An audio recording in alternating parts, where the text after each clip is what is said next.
Hello. Thank you for your patience while we just got ourselves settled there.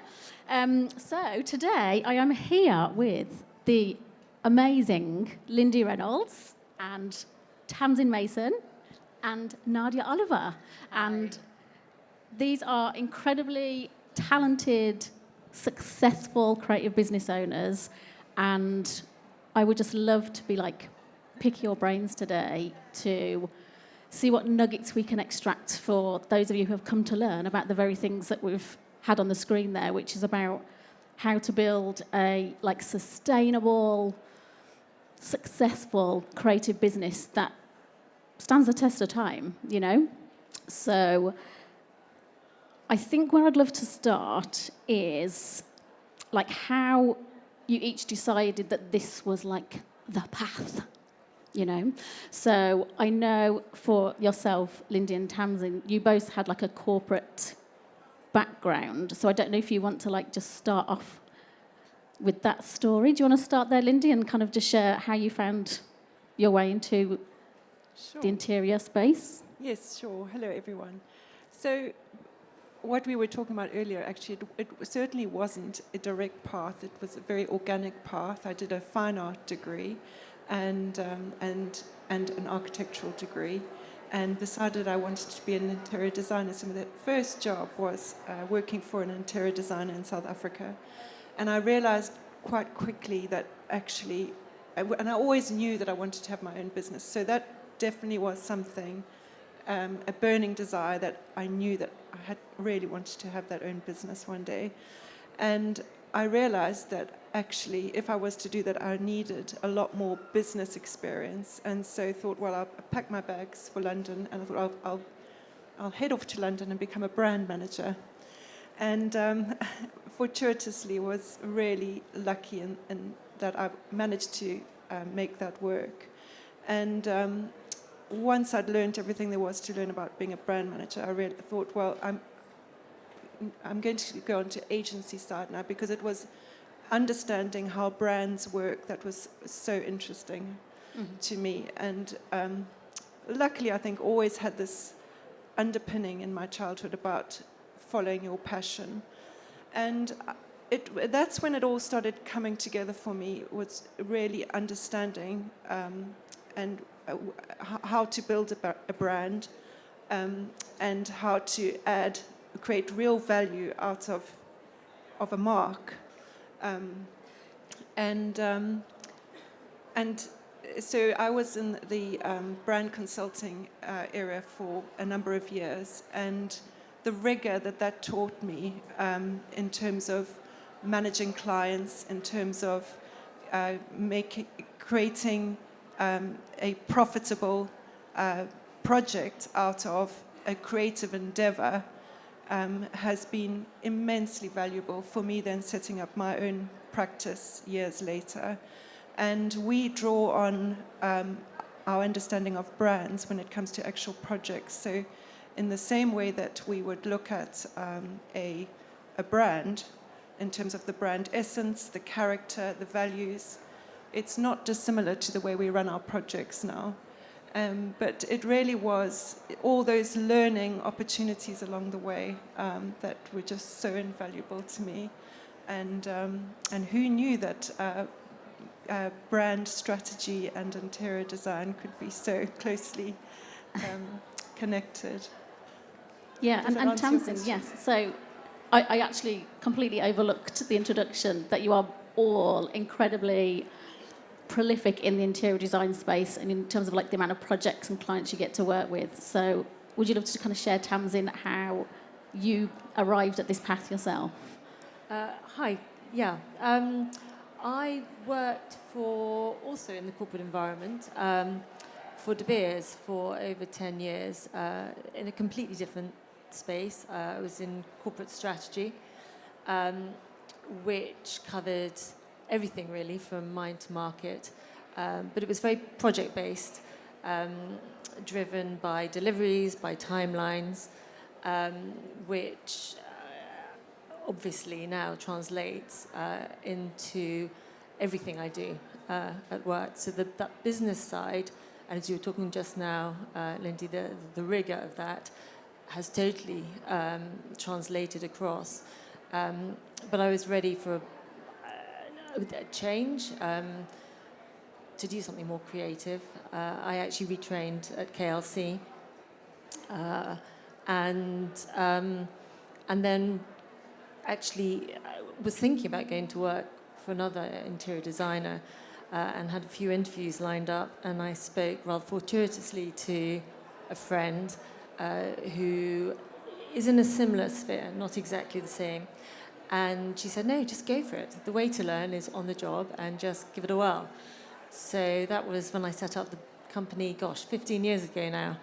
And we're still going strong. Amazing. So is that kind of like creative poke that was just tapping away? I think always, actually. I've always loved beautiful spaces. I've always created, even my bedrooms at home as a child. It's always been something I've been interested in. So the training, as I'm sure anyone would agree, is sort of gives you some belts and braces, and you learn a few what to do, what not to do. But really you learn, I think, on the job. I love that approach. Rip it off like a plaster. And how about you there? Well, hi, everyone. Yes, I came from a fine art background. I did a degree at St Martin's in painting, specialised in painting, and was fortunate to sell my degree show. This is quite a few years ago, to Squire and Partners, which are a big corporate architectural practice. And I was then commissioned several times by them and did some commissions for Candy and Candy. So sort of the link between sort of interiors and painting became very relevant. And I also then went on to work with George Cashby, who was based in Chelsea Harbour, and did paintings for him, and was approached by some property developers to do some work for them. And then they got me on board to help more with the interior side of the properties in Holland Park and Notting Hill. So sort of got involved in sort of helping them with flooring and paint colours for the wall, sort of for the interiors, which is kind of my passion, colour. And so it's kind of evolved quite organically. I moved out of London to Gloucestershire and set up my own practice. And so run my own business, and here I am today. That's really how I came about. So, and how have you found that kind of transition? Because obviously the ladies here have mentioned that kind of fortitude of how to be business-like really helped them in then moving into the creative space. Yeah. But coming from that creative space, how have you found bringing the business? Well, I think that's quite element interesting, because that has been sort of a learning curve for me, because I've always gone with my creativity, but obviously, have to make money out of that as well.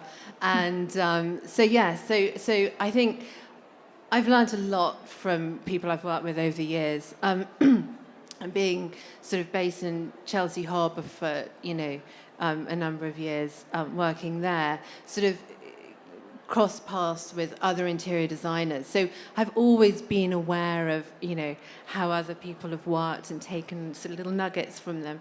And over the last 5 years, have put that into my own working practice. And really, really focused on the business side of things, which has been challenging for me because that's not my natural sort of forte. But it seems to be working, so it's quite good. That's awesome. And just to kind of bring it through to the kind of the day-to-day now and the niches that each of you serve, how would you kind of describe what your niche is in the interior space, and like how did you arrive at that? Was it like it found you, or was it like a choice of like, this is what I want to do? Definitely for us, it was I knew where we wanted to be. I knew we wanted to be serving top 5% earners in the UK.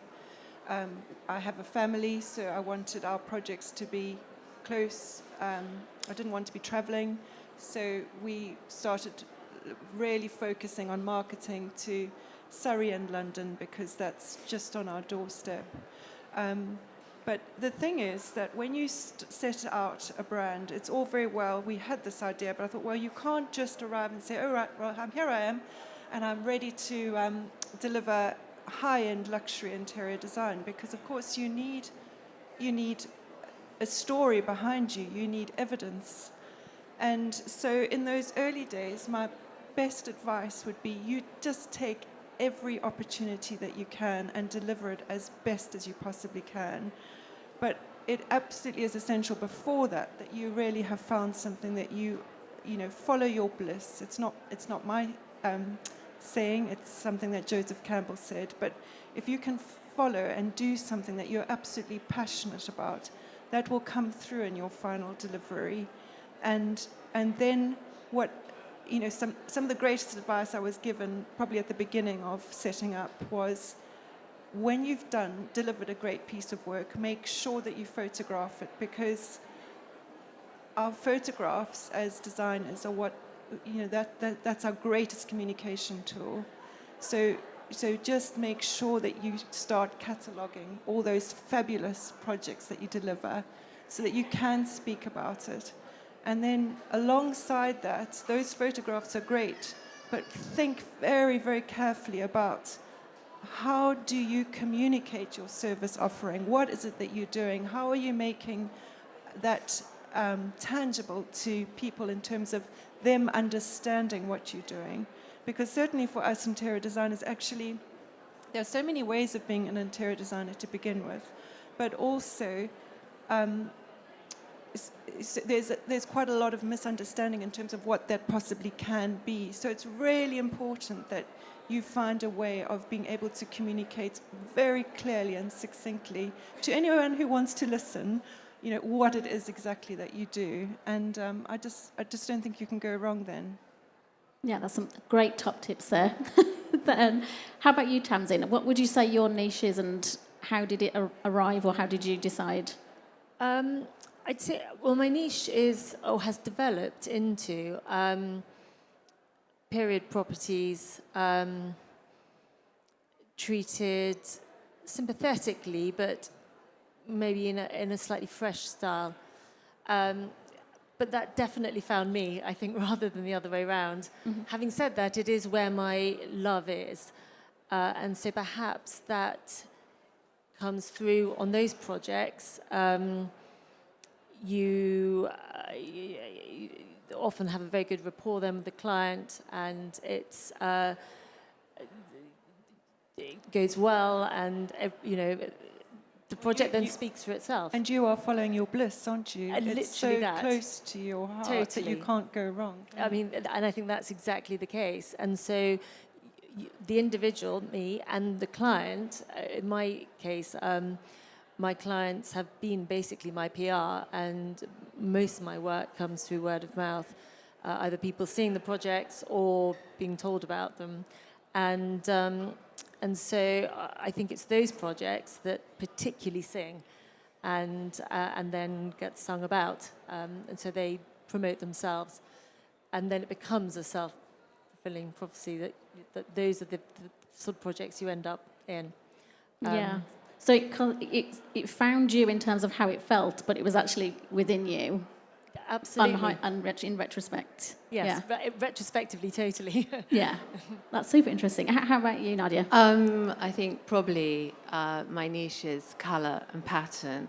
I have a passion for textiles and have collected textiles for many years. So in India and sort of Morocco and Suzanis and beautiful old pieces of chintz and so I suppose in a way I'm led by that, and I suppose my clients, I've been lucky enough to do a lot of very beautiful sort of large country homes And yeah, I think through recommendation, the right client is introduced to me.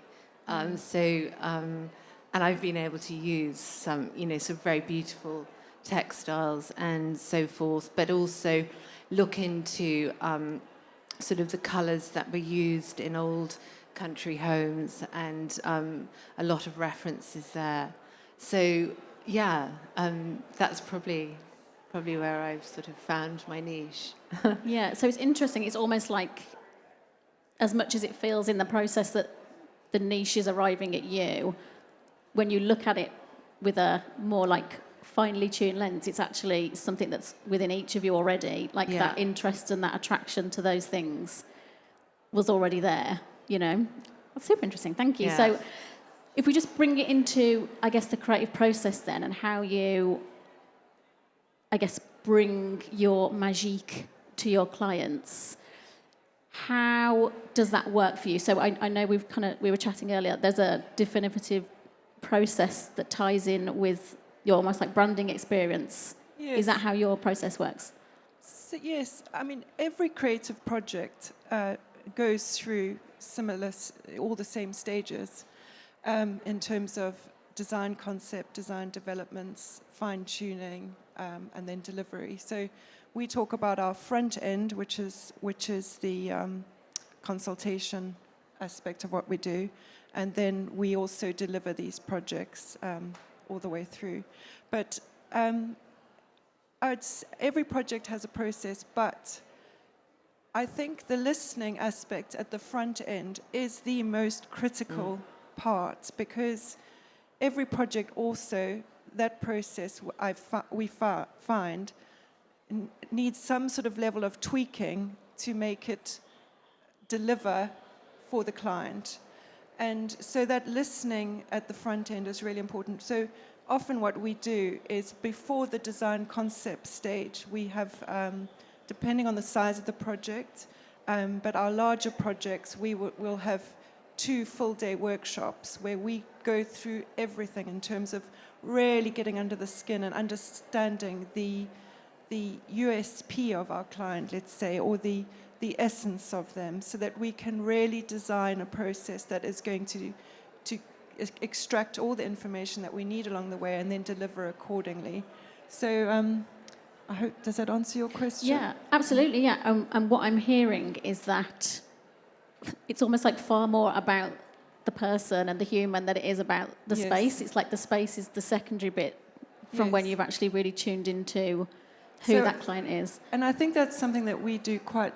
It's not. A lot of interior designers have a house style. We probably do have a house style, but we try very hard not to deliver that for our clients, in that we are really looking to understand and to create spaces that our clients can be their best selves in. And in order to do that, it really is about understanding what makes them tick, what makes them happy, how, what are they going to need to bring that about. That's great, thank you. And how about you, Tamsin? What's your creative process like? I totally agree with Lindy in that the client and their style, and everyone has their own individual style, and what they love is, or what they would choose to put in, is something that leads every design. And I always feel my job is about making the process enjoyable for the client, but also then teasing out what it is that they don't just like but love. And if you love it today, you'll still love it in 5 years' time, and you'll still love it in 10 years' time. So it's just getting to that extreme point of what it is that the client really adores about a bit of fabric or a colour or light.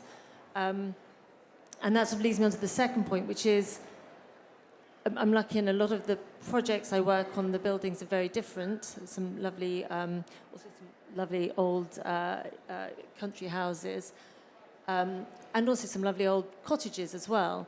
But the light and the structure of the house informs every project as well, and that would come before anything that I would love. So it's sort of client, property, and then probably how I would treat it, almost tertiary to that.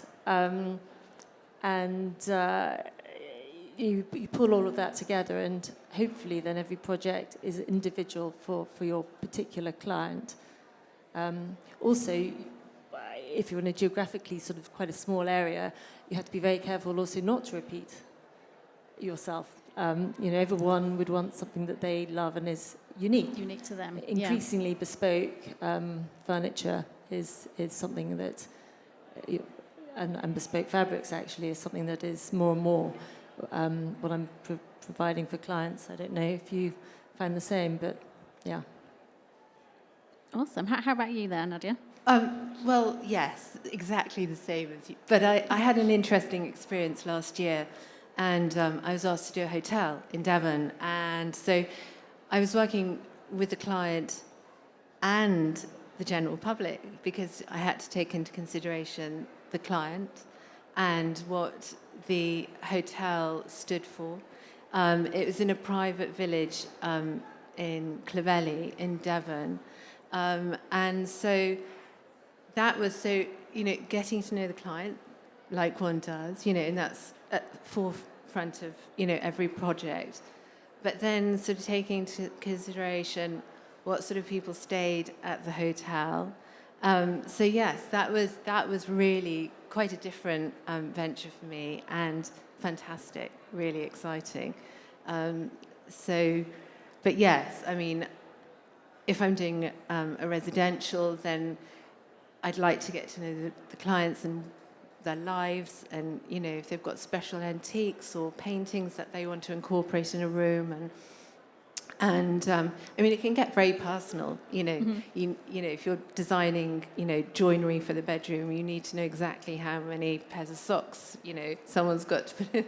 And so you do get quite intimate with the client. So yes, it's yeah. Awesome. And just to kind of, I guess, lead on from that. So the next kind of 12 months for each of you, like how is that looking for you? Are you excited about anything that's coming up for you in the next 12 months that you want to like bursting to share and talk about? Well, for me, I've sort of seen a little, not a gap in the market because there's an awful lot of it, but yes, I have a real passion for helping people just choose colours for their houses, and I think I'm going to be promoting that more. So if you don't necessarily want to go down the whole route of having an interior designer, I can then just help you with the colours, because that, at the end of the day, can change the whole, dimension of a property.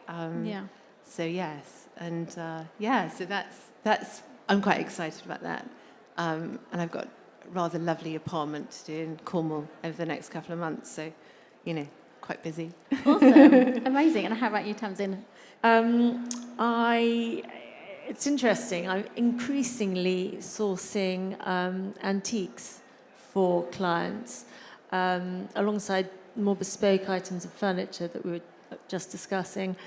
And so that's something that I might do separately, or potentially, and would be in partnership and maybe as a side brand, thinking of a retail space, not a core competency of mine at all. It would bring with it an awful lot of other logistical things that would need to be factored in. So, this is very much work in progress, but it's something that's been at the back of my mind for a while,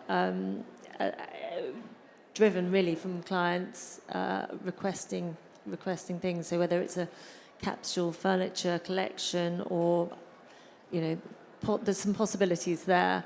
And then interesting, having talked a lot about the sort of country house market, I'm going back to one of my first ever clients has just moved within London, so my first London project for a while back up here. So that'll be quite interesting as well. But yeah, and lovely to be, 14 years later, back with a first client. Coming full circle. well Yes, done. it feels like it. Yeah. And how about you, Lindy? Well, probably more of the same, and just that we have managed to bring about our dream of servicing London and Surrey, and we are really ready to ramp up now.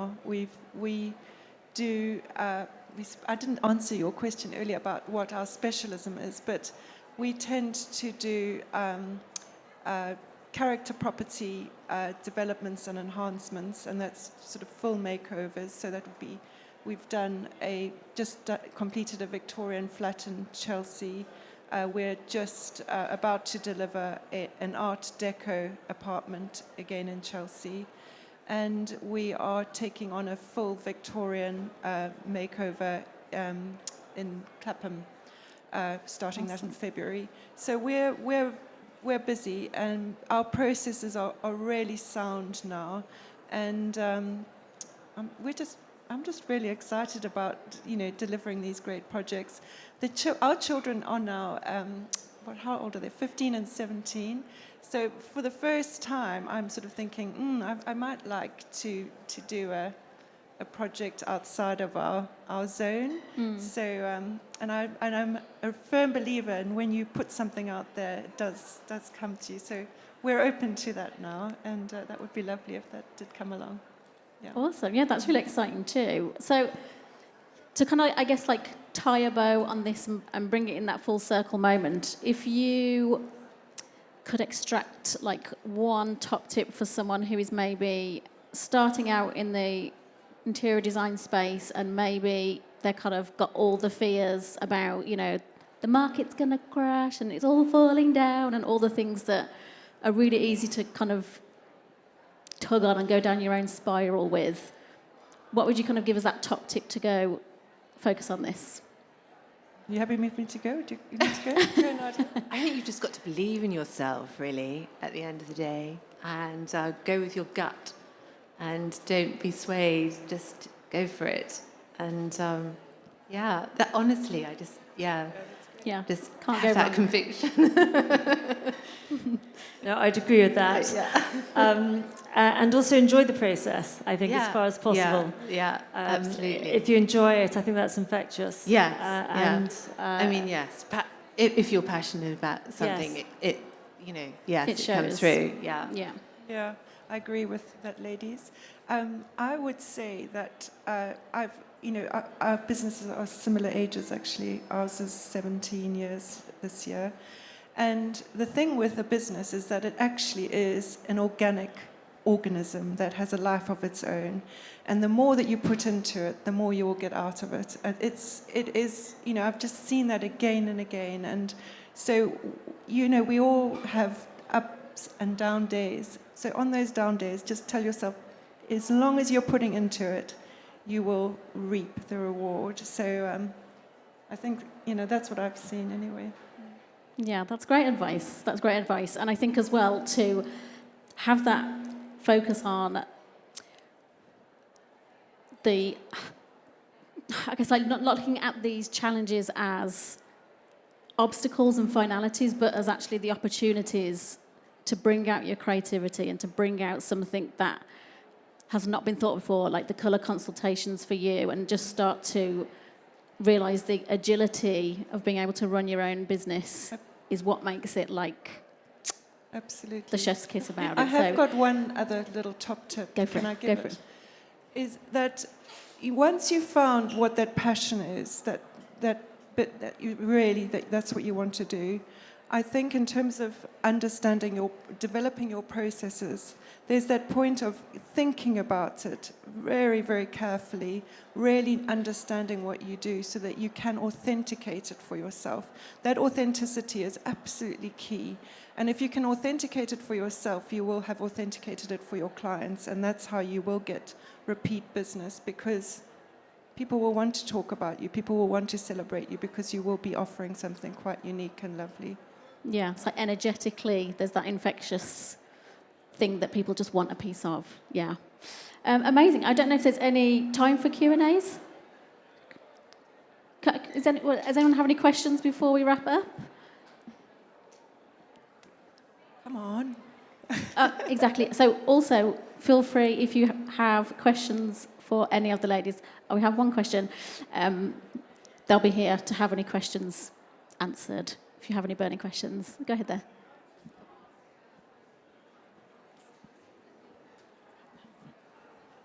I was just going to ask, you've all got your names above the door in terms of like the names of your companies. Was that really important, or did you ever think about having a completely different name that had nothing to do with you as the sort of front person, or was that essential? No, I did sort of go through the process of thinking, calling it something else other than my name. But then I just thought, actually, I want to be, yes, I think it, I want to be I want it to represent who I am. So just use my name. So yes, that was me. No, likewise, I had to say, I actually probably did my first project before I'd actually really established the company. And it became apparent that, I don't know if you find this, but you are, much as I steer away actually from any personal sort of social media, just that's sort of more my way. But I have you become the brand of your company. Yeah, absolutely. Yeah. And yeah, so I think it made sense to use my name. I don't know if you. So yes, I mean, obviously with a branding background, I've given this a lot of thought, and we started out as Lindy Reynolds. It is what most interior design companies do. Actually, I think if you know at the onset what size you want to grow to, then, and if it's a large company, I think it's probably not the best idea. So we started out as Lindy Reynolds, and now we're Lindy Reynolds & Co. because, it's certainly not just me. There are a lot of people behind the scenes who deliver our projects, and I wanted to find a way of celebrating that. But there are some very clever designers out there, like Trisha Guild, who Designers Guild. I think she always knew that she wanted that scale.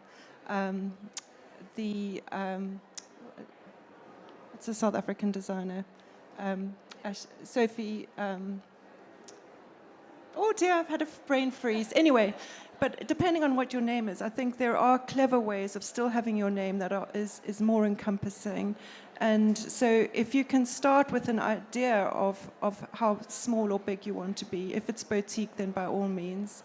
And do you want to sell your company, when you come to retirement age, or what's going to happen to it then? So these are all things that you should probably think about if you're setting up. Amazing. Great advice. And thank you so much for all of your openness and gorgeousness, and for everyone that's stayed around and listened.